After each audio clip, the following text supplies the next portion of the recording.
Welcome to Follow South Jersey's Follow Salem podcast about the people, places, and all things good in Salem, New Jersey. Today we're talking with Chris Deeney, owner and operator of Christopher's Organic Botanicals here in Salem. Chris's business sells kratom, a naturally growing leaf that is powdered and can be made into a tea that is known to boost energy and focus, enhance mood, and alleviate stress. Listen as Chris tells us how he first discovered kratom and what led him to open his business here in Salem. Hi, and welcome to Follow Salem podcast. I'm Dean Johnson, editor-in-chief of Follow South Jersey. Thank you. And today I'm with Chris Deeney. Hi, Chris. Hi, how are you? Chris today? is the owner and operator of Christopher's Organic Botanicals here in Salem. Yes. All right, welcome. Appreciate you being out Thank here. you for So having before me. we get into what exactly kratom is, before we get into your business, your products, how you got into that business, I read somewhere where all of this goes back to when you were 8 years old and involved in a car accident. Yes, correct. Well, I grew up in Middletown. We moved to Howell, when I was about 10. Mm-hmm. But before that, we went to church every Sunday, and we stopped at the pastor's house for lunch. Mm-hmm. And that's what we did. So we were at the pastor's house. Kids are playing in the front yard. And it was a small neighborhood, 25-mile-an-hour zone. And we were playing hide and go seek. I remember going across the street, and I just heard like screeching tires. And I just remember freezing and seeing this car coming at me like a deer in headlights. I couldn't move. I just don't know why I couldn't move, but I just didn't move. And next thing I know, I remember hitting my head on the hood. Next thing I know, I remember waking up in the street with a bunch of people around me. And I broke both of my legs. They said I came down on my stomach and my knees. And so I broke both of my legs. I injured my back, shoulders, just everything got, jarred from getting hit by a car. Right. So from that point on, it led to a lot of knee dislocations. This was at 8 years old, legs are broken. So, we had casts, went through the casts, the immobilizers, and I'm like, all right, I'm about 11 years old. It's been 3 years, 2.5 years. I'm like, okay, maybe we can get back to normal. Right. Because when they broke on the growth plates. I joke around, I'm 5'10", my kids are like 6'1", so I got shorted, definitely. You got shorted. But by the time I was 11, I remember I was going and playing with my friends, not even thinking about bad knees, nothing anymore. Right. And my knee dislocated. And I fell. And I remember looking on the ground. It was the weirdest feeling. And look, I see my kneecap sitting on the side of my leg. Right. And they called the ambulance, went in, put my kneecap back in place. Didn't think anything of it. I was in an immobilizer for 3 weeks while the swelling went down. But this became more often. Okay. This started becoming every month, Ooh. every 6 weeks, every 2 months. And every time it happened, I was basically immobilized for a couple weeks because I was in an immobilizer with the knee swelling. Right. And you're a teen at this point? I was 11 when this started. Oh, right, okay. So by the time I was 13, I had my first knee surgery. And that was to correct the knee dislocations. They put screws in my leg and kind of, tightened up the tendons a little bit. And that was on the left leg. Then went about my life and started getting more knee dislocations in the right leg. So by 23, I had a second corrective surgery. I've had about two knee dislocations since both of the surgeries. Okay. So it still happens. It can happen if I'm not careful. Right. So I believe it's something I'm always going to deal with. But it's not as prevalent as it was when I was a kid. Right. So the problem it's very painful. So from the time I was 11 through my mid to late 20s, I was prescribed opiates. And they work. Don't get me wrong. I have nothing against anybody who's in pain trying to get out of pain. But it wasn't functional for me as a teenager. How so? I just don't think I learned as well as I should have been learning in school. And you think the opiates had something to do with that? It just it always made my mind a little cloudy. And I have ADHD. Okay. So ADHD with any more cloudiness is bad. Right. So I know that. I'm aware of that. But I just felt like there was something when I stopped the opiates and I went into Aleve. I started taking prescription Aleve, about like 2,000 milligrams a day. Right. So it's like 10 regular Aleve. Every day. It worked. It really did work. But, it was like, okay, I've got a clear head. I don't feel cloudy. The pain's good. Going about my life, 36, major heart attack. I was actually exercising, probably best shape of my life in my 30s. And next thing you know, I'm having a heart attack. So at 36, went to get checked. I didn't feel right. And they checked and having a heart attack, flew me to Cooper, placed 2 stents, and that was that. So at 36, now I'm dealing with another problem. Was that something you think within your family? Or Yes, it was definitely, I was adopted at 2 weeks old. Okay. So recently, my wife found out like 4 or 5 years ago, a bunch of information about my birth mother. So we checked back. I did some Ancestry.com Right. and met. I have like 80,000 connections now. Right.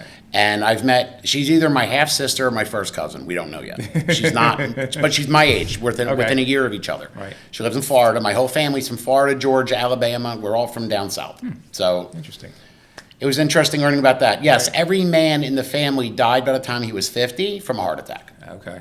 All right. So So clearly, Clearly, I understand there's a problem. Heredity, right. So I have to be extra careful. right. All right. So you get the stents. Get the stents, got that cleared up, and then I was like, okay, I'm not allowed to take a leave anymore. They said no more NSAIDs. So, because that's can cause a problem with heart, and they really suggested, this is 2011, so they suggested I go back on opiates for pain. So this is before the whole big thing in 2018, 2017, everything. So I just didn't want to go that route. So I went, I think it was Tylenol. Started taking just Tylenol or whatever it was. And occasionally I did take a leave because it just worked that well. Right. I was just careful with it. So at 39, I was looking for more natural ways to work with my pain and just work with, in general, just have a better quality of life. So I was ordering herbs and different things off the internet. I'm just looking in Google, checking it out, just finding you don't know whatever where I they're can. coming from, if they're approved, not approved, Just whatever. What works you for find. relaxation? What Okay. works for pain? What works for this? And I stumbled across some of these other herbs. They were called the dream herb, and then another plant that could work. And I'm like, yeah, let me try them, like $2 or $3. So they sent me a sample of kratom with my order.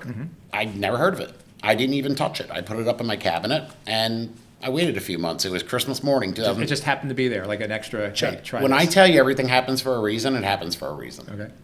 And it was Christmas morning 2015. I was in my normal. I wake up at about a 7. So on the pain scale. So we opened up presents, did whatever, had my coffee, and I saw the little packet. I'm like, oh, I didn't have much to take. I didn't open the whole packet, threw in a cup, Right. mixed it up.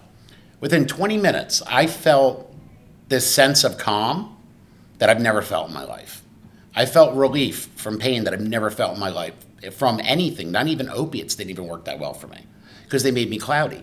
This does not make you cloudy. It's very calm, focused energy, and the relief is there.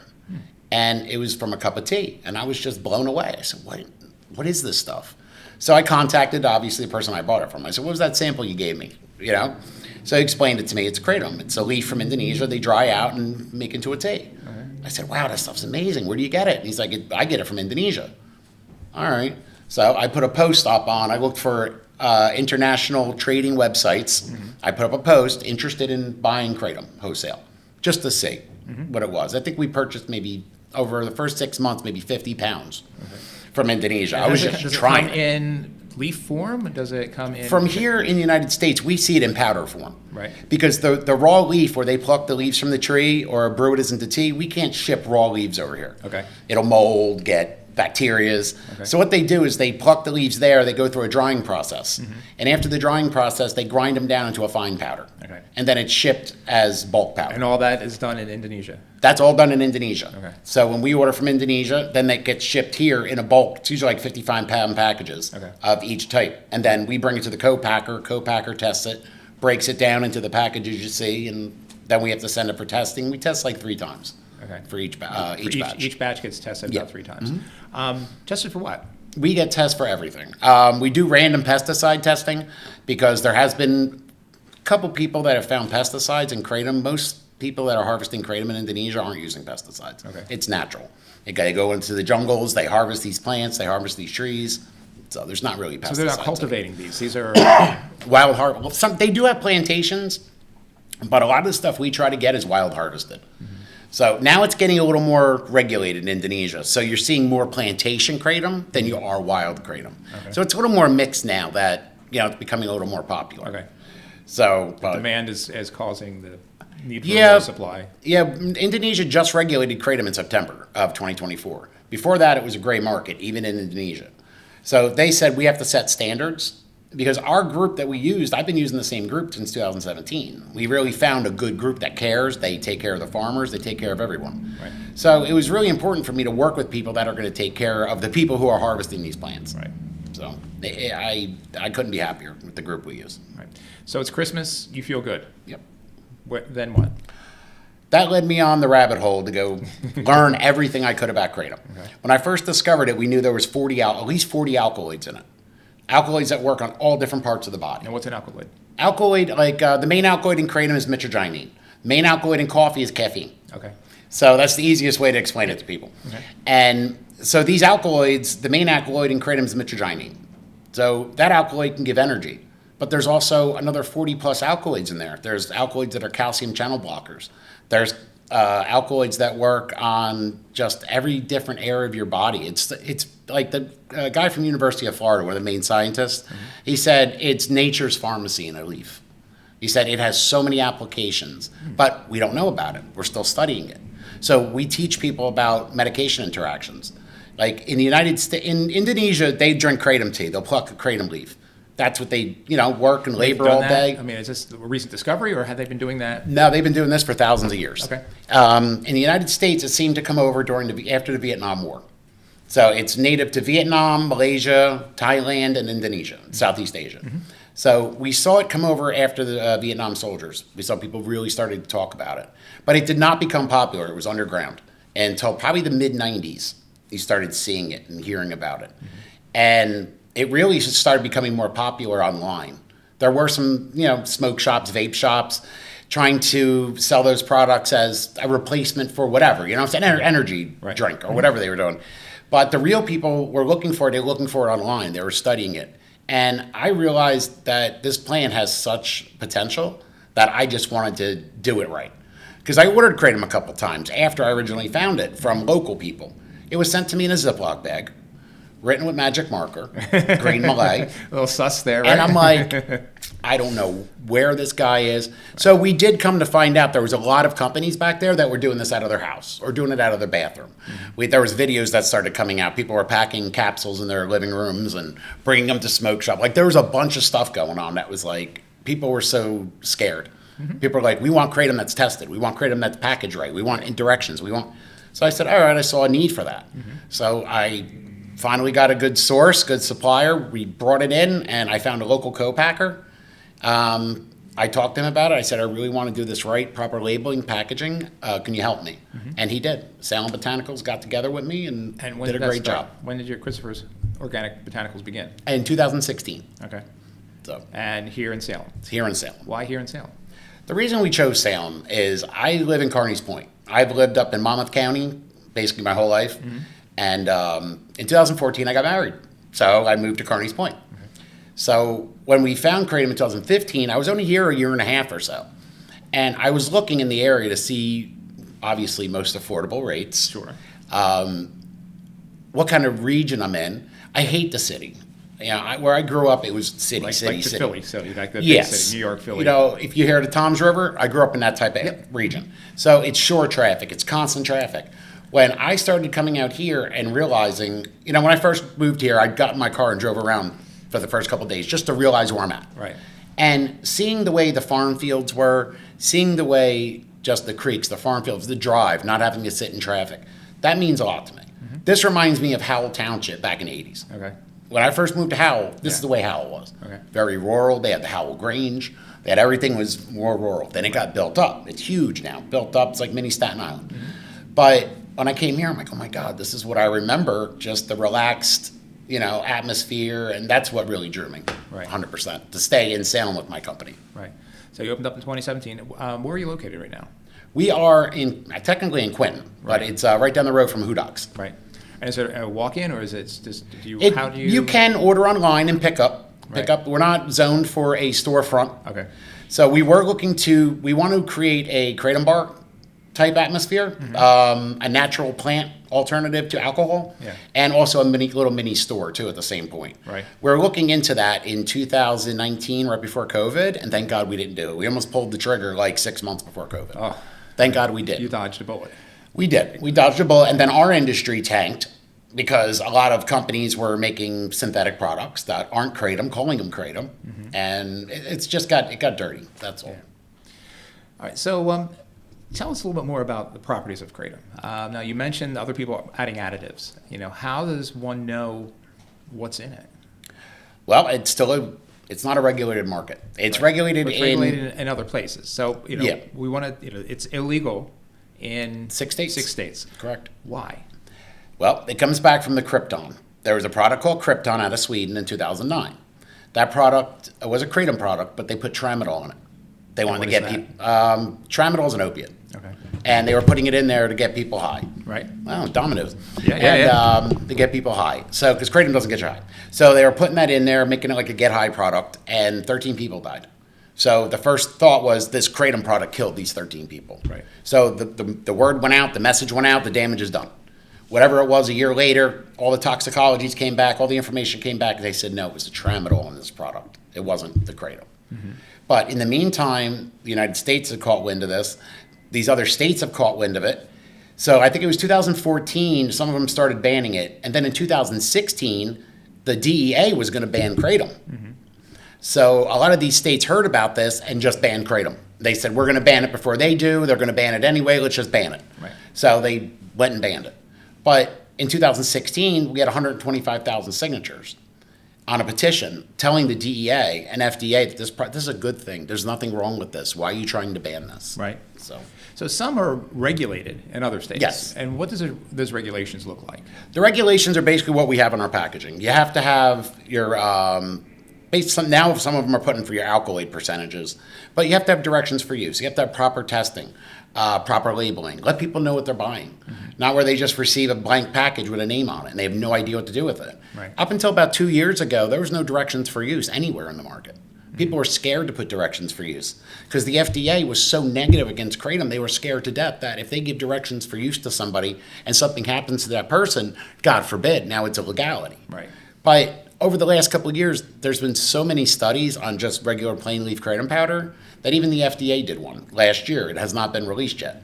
But they gave 40 participants up to 12 grams of kratom each. Mm-hmm. Our serving size to start with is 2 grams. So 6 times the normal amount. Right. And the only adverse reaction in the placebo group and in the control group was nausea because they gave them to them in capsules. They had to take 24 capsules in 5 minutes. Mm. So taking that much material in that quick of a time, I might be like that too. Absolutely. So. Yeah, absolutely. So you mentioned overdose. Is there an overdose risk with kratom? With the plain leaf kratom and stuff like that, you can't. You can't. When I first learned about kratom, I can show you this little scoop. This is what I take every day. All right. A little scoop like that. A full scoop. Yep. That's what I mix in with my hot water. So just hot water here, just like you're making like a ginseng tea or something like that. Yes. So it's like a matcha tea or whatever. Right. When I first learned about it, I had no idea. So my first order came in, and I was getting a few pounds of kratom. Right. I'm trying maybe 3 of these, 4 of these, and I just got nauseous. And obviously threw up, came back, said, not that much, let's try 2 or 1. Right. And it was just finding what worked for me. Right. But no, because your body God got it right. He got it right because this plant has a limiting, it's self-limiting. You can only take so much before your body says that's too much and you throw it up. Mm-hmm. That's it. Right. That's why I'm very careful telling people to work with extracts or strong extracts. Right. Light extracts are fine. There's some super duper extracts on the market. And people go into a gas station or wherever they get them and try them, and then it's so strong, they get nauseous. They're like, oh, I don't want the kratom. It didn't work. It made me sick. Right. That's what we're trying to avoid. We're trying to teach people how to properly use this plant. It's not that extracts are bad or powder's good or anything like that. It's start with the powder, understand the plant. So what are your customers like? What kind of people are coming to buy this? The majority of our customers are women over 40, believe it or not. I think it's like 57% is women over 40. But most of all of our customers, 90% are over the age of 40. This is not a product kids buy. It tastes like what does it taste bitter. like? It's bitter. Okay. So it doesn't taste great. It's like... Do you add anything to it? Somebody said to me one time, it's like chewing an aspirin. I'm like, oh, it ain't that bad. God. Do people add sweeteners to it? You can. Some people add honey or stevia or other types of sweeteners to it. My wife makes it. She just has a little bit of a cup of chocolate milk after she's done taking it to kind of wash like a chaser, kind of wash the taste out of her mouth. But a lot of people just take it regular. I've been drinking it for 10 years almost, so I'm used to it. It doesn't bother me at all. So like a bitter coffee maybe? Something like that? It is related to coffee too. Is it? Cousin to coffee. Yep. That's interesting. So what do we have here? Do you have different... Yep. These are the greens. This is green Ryu. Okay. That is one of the more well-known balanced types of kratom is a green vein. Okay. And then they have white vein and red vein. Right. And are these are all different? Yeah.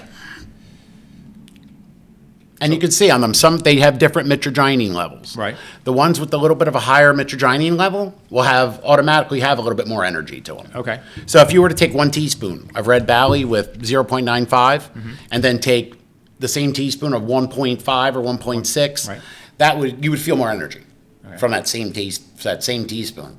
So it's not just saying, it's hard to give a serving size because everybody's body's different. Everybody's just chemistry is different.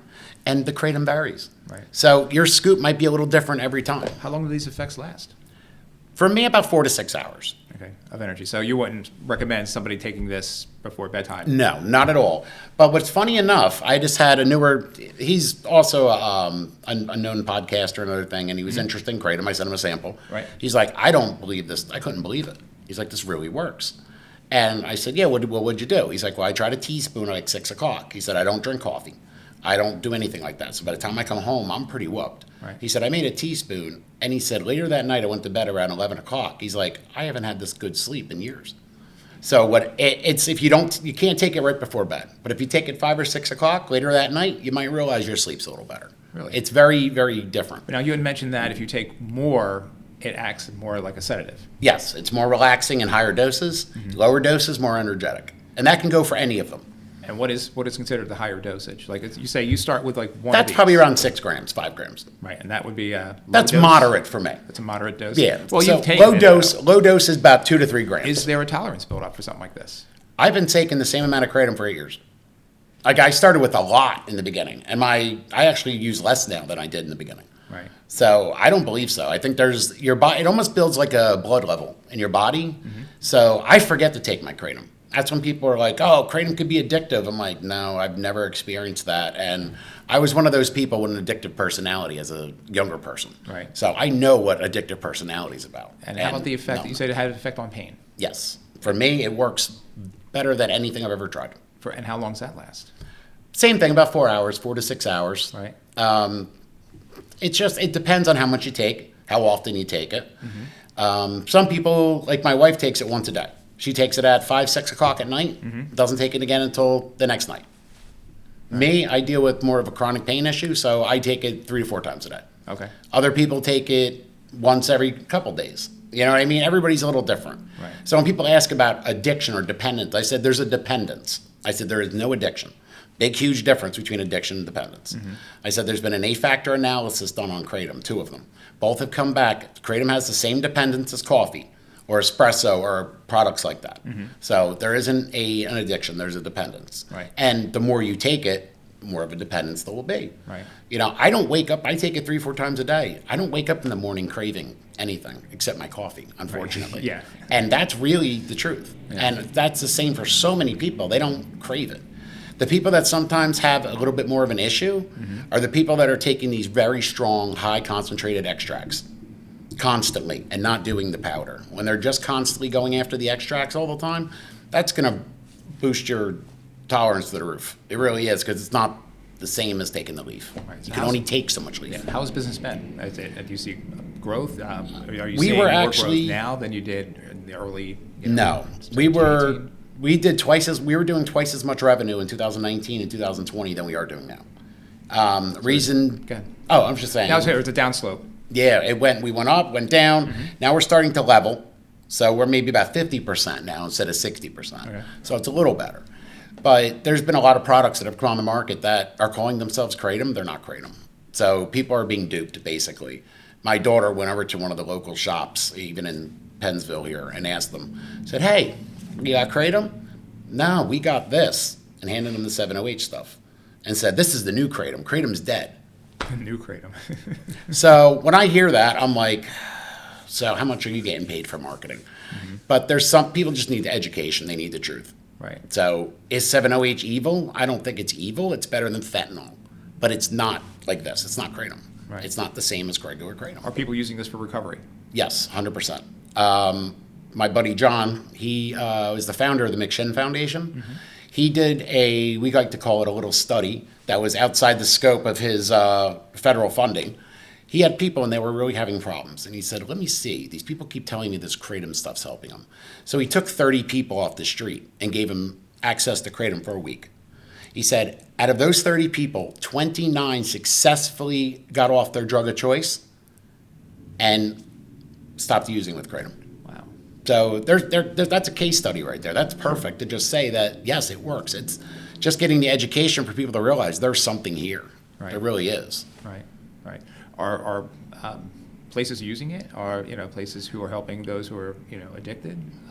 I think certain ones are really starting to look into it now, but it's not really prevalent. There's not a lot of people are still using standard recovery. You have like the abstinence-based model, like AA. That doesn't work for a lot of people. Right. It really doesn't. Because a lot of people, when they started using or abusing drugs or alcohol, they're doing it for a reason. Right. Either it's emotional pain or physical pain. Something's going on. So unless you get to the root of that problem, Kratom's just a tool. It's just going to help you stop that noise that's stopping you from getting to the next step. Right. So you're a businessman. You're selling your product, but you're also an advocate. Yes. So tell us more about the American Kratom Association. American Kratom Association was one of the first groups that was formed to protect Kratom. I believe it was 2014. They were formed. They were the ones that advocated and kind of grassroots effort got together. We call it the March on Washington. It was September 13, 2016. I don't know how many people were there, thousands. And we all went in front of the White House with our signs, which I still have in my office. Put it in a frame, I had to.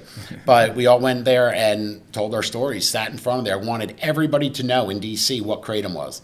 We also had 125,000 signatures on a petition to tell the DEA that DEA was going to ban Kratom. September 30th, 2016, Kratom was going to become a Schedule I. So they read this petition, saw these stories, read through these stories, and they were like, there's something wrong. Something doesn't add up here. Right. So they stopped the scheduling. It was put into Federal Register, everything. It was ready to go. Right. They put it in the Federal Register August 30th. Kratom will be banned as of, I think it was actually October 1st. I'm sorry. And it never happened. It got stopped. Never happened. The science, the studies, John Hopkins is studying it, University of Florida is studying it, and NIDA is studying it, National Institute for Drug Abuse. They see a huge opportunity for alcohol and opiate cessation. Okay. Yeah. So you mentioned that you were just in Washington, D.C. Yes. Can you tell us about your plan there? Okay, so like once a year, twice a year, we try to get the advocates together, the American Kratom Association. We'll get everybody together and to either go tell our story, or for right now, we're trying to pass the Federal Kratom Consumer Protection Act. So the Federal Kratom Consumer Protection Act is a bill. It's the same style of a bill that's now enacted in 15 states. It's just saying that the products being sold in their state cannot have an alkaloid percentage of 7-hydroxy fraction more than 0.2%, or more than 2%, I'm sorry, because in naturally occurring kratom, if you see the 7-hydroxy, it's 0.0 to its hundredths of a percent. And these newer 7-OH products that are out, like 7-OH is a metabolite, it's not even an alkaloid. Okay. So these newer products they're putting out are 20 milligrams, 30 milligrams of 7-OH. So it's enhanced to the point it's like 1,000 times stronger than natural powder. Okay. And that is causing issues for people. So that's not naturally found in kratom. Right. It's a metabolite. So we're trying to stop them from throwing the baby out with the bathwater and banning kratom outright. Right. That's what they're trying to do in Texas right now. Okay. So every state has a little bit of an issue. So the Kratom Consumer Protection Act passed federally will say, we have this is the laws, this is the rules, this is what we're going to follow. And if a company isn't following that, then your product's illegal. Other success stories that you've heard? Well, I have a customer I always refer her, named Stacy. And we put her little testimony on our website. Okay. She was I hear stories every day that just, I cry a lot just listening to them because it's just amazing how much this plant helps. Right. But Stacy A, I'm going to leave it at that, Stacy A, she was a drug addict, homeless, lost her 8 children, lost her husband, was living on the street, I think living in her car at some point, came across Kratom.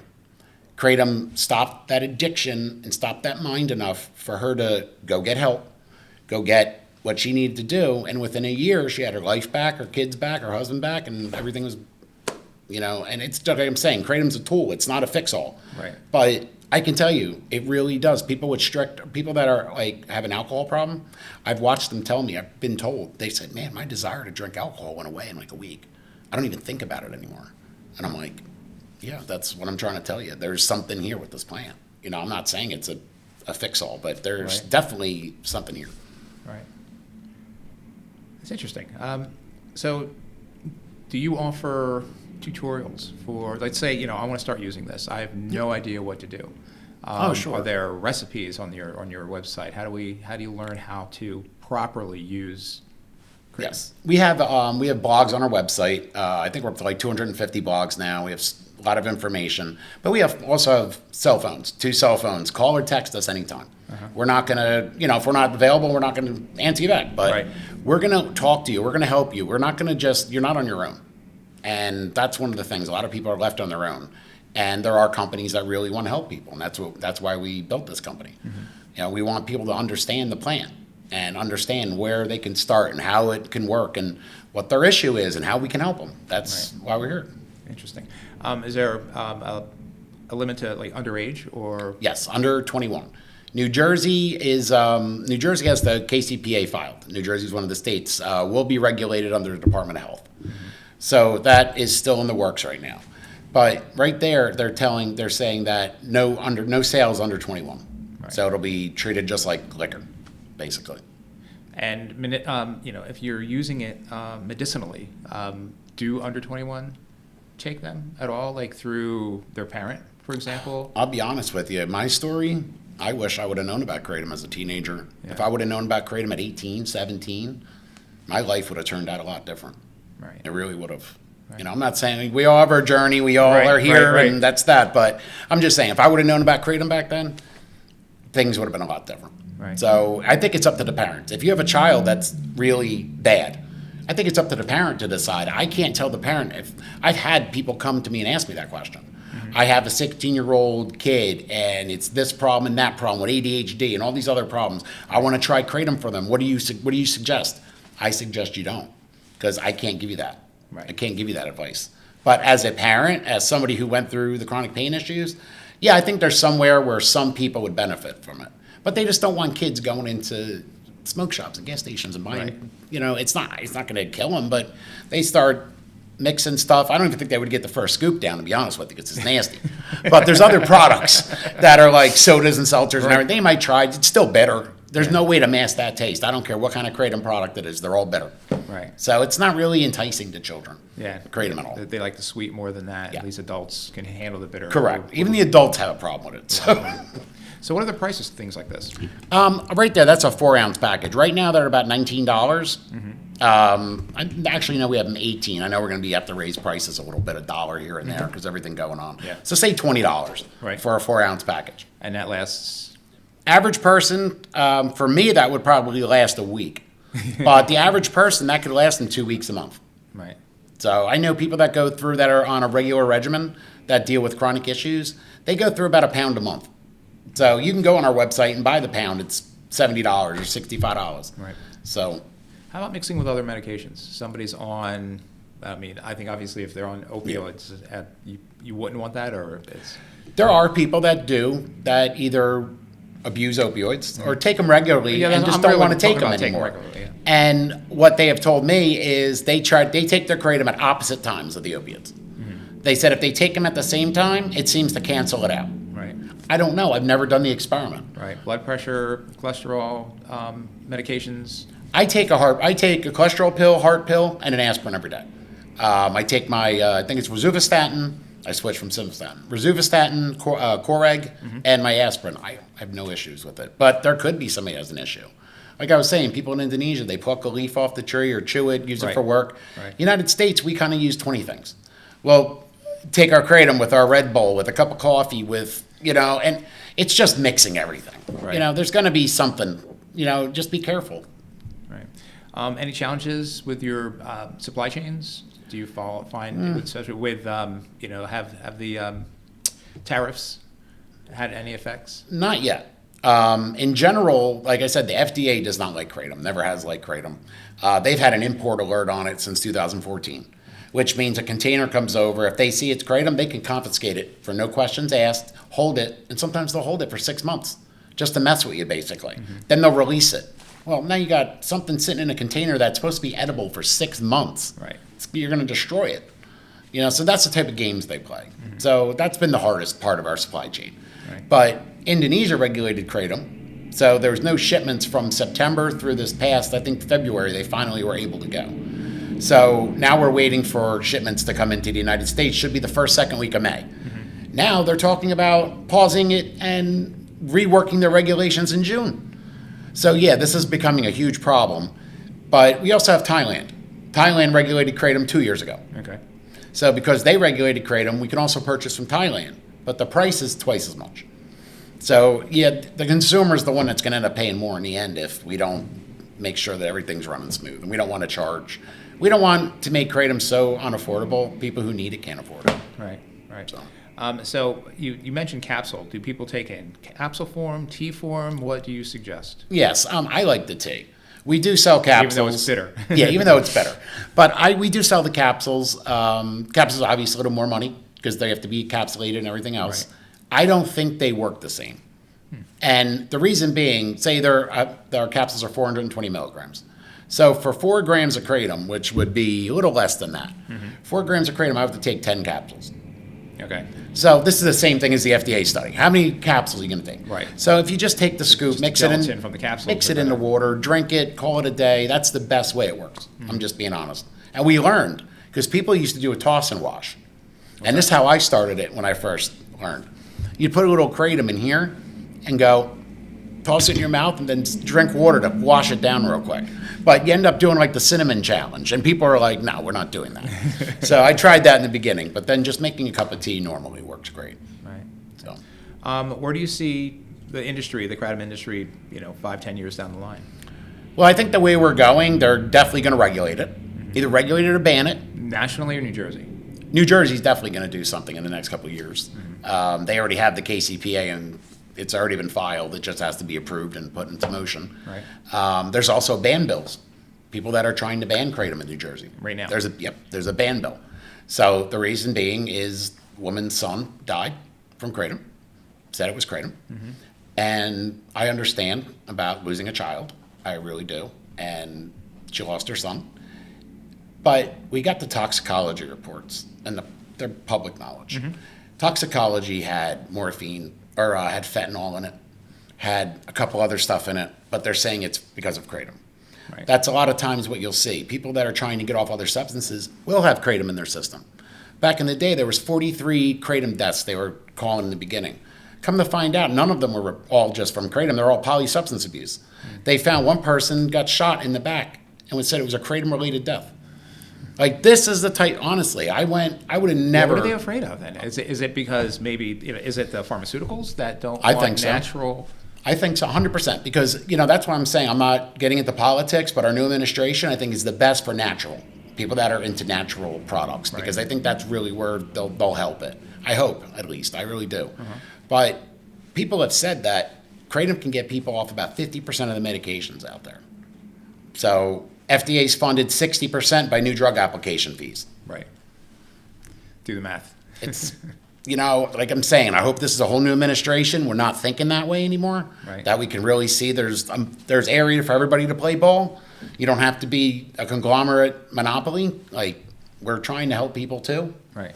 So Right. Big Pharma has its place. If it wasn't for Big Pharma, I'd be dead. They gave me, when I had my heart attack, I had a blood clot. Right. So And they gave me just a rattle boom. through the medications that you're on. Yep, and gave me a TPA shot. It blew up the blood clot, and I'm here. Right. So I have nothing against medications. It's we always say plants before pills. Just try nature first. And then if you have to be on pills, that's great. Do that. But why be on 20 pills if you can be on 3? Right. So do you think regulation is necessary, or do you think the industry can self-regulate? If you would have asked me this probably 5-6 years ago, I would have said, oh yeah, we'll be able to self-regulate, no problem. And we have been. That's where we've been. We've been in the self-regulation model since 2016 and just working on everything, and we're here now. But there's too many other companies, or I call them bad actors, really trying to sell drugs or really trying to sell products that aren't kratom, call them kratom, because people hear kratom's helpful. Right. So then they'll sell a product that's not kratom, thinking it's kratom, and they'll be like, oh yeah, I heard this kratom's great. And next thing you know, they're addicted to it, or they're this, and I'm addicted to kratom. No, you're not. That wasn't kratom. Right. You're addicted to the additives. So yes, I think there's definitely a need for regulation at this point. Are you optimistic of where it's going to go, or do you think eventually it's going to be banned because of the misinformation and the misuse? 50-50 at this point, honestly. I really think I think we have enough science now to allow for regulation, but like the guy in University of Florida, our main scientist, Christopher McCurdy, that studies kratom, he said there's 3 different types of kratom products, if you want to call them that. There's powder and capsules, there's extracts, and now you have these 7-OH and pseudoindoxyl products. Right. He said they're not all the same. They're not made the same. I'm more of a natural whole leaf type of person. I like the natural powder, and that's what I stick with. Right. But there's some people that swear by the extracts. They can't digest the powder. So we do sell tablets and a couple products that are extract products, but they're very low. And that's for people who can't digest the powder. Right. So there is a place for everything. Right. But it's just making sure people know how to use it. That's the thing. People are so confused about the kratom landscape. They have no idea where to go. Right. And they should go to your website to find out. Yes, you can go to our website, Which is? Christopher'sOrganicBotanicals.com. If you want to go to the blog, it's Christopher'sOrganicBotanicals.com/blog. And then you can call us, 609-202-6880 or 856-581-1265, and call or text us. Any questions? Any questions at all? Anything else you want to add that we haven't covered? I think we... I think we covered all aspects of it. Yeah, a lot of aspects. All right. I think so. Chris, thank you very much. This was very, very informative. Yep. As a local Salem business owner, as well as a naturalist, I guess, right? Yep. Well, thank you very much for watching the Follow Salem podcast. I'm Dean Johnson, and we'll see you next time.